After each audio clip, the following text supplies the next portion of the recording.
Welcome to this short video on the argumentative fallacies known as strawman and personal attack. As you know, arguments come in many shapes and forms. Many arguments are strong, they provide good support for their conclusion, and many other arguments have weaknesses.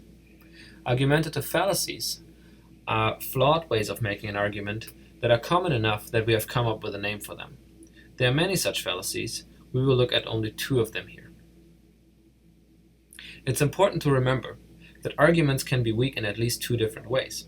The logic can be flawed, or the premises may be unacceptable. The two fallacies we are looking at here differ from each other in exactly this way. Let's first look at what we call the strawman fallacy. Here is the definition. The strawman fallacy is committed by any argument in which the arguer criticizes a weakened or distorted version of the opponent's point of view. Imagine, for example, the following exchange. Sally: I think I've found a more cost-effective way to train our employees. Tim: You want to reduce the budget for training? I can't believe you think training isn't important. Sally will, of course, complain that Tim is misrepresenting her position and is thus missing the point. So this illustrates where the problem lies. But to get a better understanding of the strawman fallacy, we should have a closer look at what Tim's argument actually is. For what he has said so far is not really an argument at all. He doesn't, for one, seem to provide any conclusion. His implied conclusion, it seems, is that Sally has said something unacceptable. And his reasons for thinking that are first that Sally has said that training isn't important, and then that training is in fact important.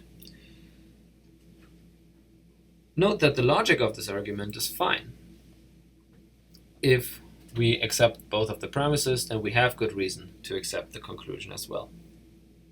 The problem in this argument is with premise 2. Sally did not say that. So the problem with arguments committing the strawman fallacy is that they use a particular type of unacceptable premise, a false premise about what somebody else has said. Our example is typical in that the way this premise is brought up is by using an uncharitable interpretation of another person's argument. All that Sally said was that she found a more cost-effective way of doing the training. One could, of course, think that she must think training is unimportant. Why else would she be looking for savings in that area? But to interpret her this way violates one of the two principles of argument reconstruction, namely the principle of charity. So in short, what's wrong with strawman arguments is that they rely on a premise that is unacceptable because accepting it violates the principle of charity. Let's now turn to the fallacy known as personal attack, or by its Latin name, ad hominem. The definition first. The personal attack fallacy is committed by any argument that focuses on criticizing a person rather than focusing on the strength of that person's reasoning. Imagine, for example, somebody saying this: Forget about Martin's suggestion for how to finance this deal. I mean, have you seen the clothes he wears? The problem here is that the person is usually irrelevant to whether the claims they are making are correct or their arguments are strong. In personal attacks, the problem is not with the premises. It might well be true that the way Martin dresses leaves something to be desired. The problem is with the logic. The claim that Martin wears bad clothes, even if true, does nothing to support the claim that his financing suggestion is a bad one. Now, this example may make it look like personal attacks are so obviously bad arguments that nobody would ever make them, or if somebody made them, nobody would ever fall for them. But consider some less obvious examples.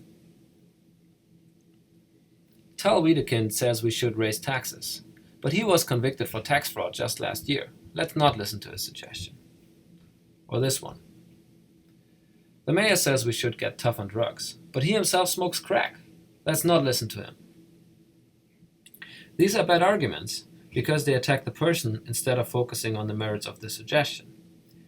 In cases like this, however, it's less obvious that the arguments are bad because the attributes of the person are more closely linked to the issue at hand.